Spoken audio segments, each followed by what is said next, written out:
কৃত্রিম বুদ্ধিমত্তা বা এআই এর যুগে প্রবেশ করতে গিয়ে এক নজিরবিহীন সংকটে পড়েছে সোশ্যাল মিডিয়া জায়ান্ট মেটা।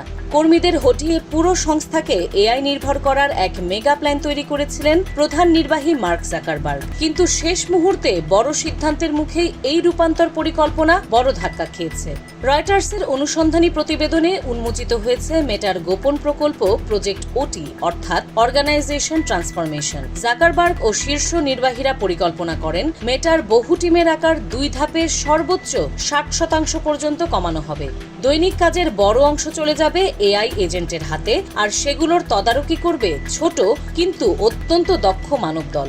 এই পরিকল্পনা বাস্তবায়নে কর্মীদের কম্পিউটার ট্র্যাকিং সফটওয়্যার চালুর নির্দেশ দিলে শুরু হয় অভ্যন্তরীণ বিদ্রোহ। কর্মীদের মনোবল সর্বনিম্নে নেমে আসে। ঠিক এমন সময় অভ্যন্তরীণ তথ্য প্রকাশ করে এআই এজেন্টগুলো প্রত্যাশিত উৎপাদনশীলতা তো বাড়াতেই পারছে না, উল্টো বড় ধরনের প্রযুক্তিগত ত্রুটি ও নিরাপত্তা ঝুঁকি তৈরি করেছে। মে মাসে প্রথম ধাপে 10% কর্মী ছাঁটাই করলেও তীব্র বিক্ষোভ ও প্রযুক্তির ব্যর্থতায় নভেম্বরের দ্বিতীয় ধাপের ছাঁটাই স্থগিত করেন জাকারবার্গ। কর্মীদের ক্ষোভ সামাল দিতে কিবোর্ড ট্র্যাকিং বন্ধের পাশাপাশি অফিসে খাবারের মান উন্নয়ন ও বোনাস বাড়ানোর প্রতিশ্রুতি দিতে বাধ্য হয় মেটা কর্তৃপক্ষ।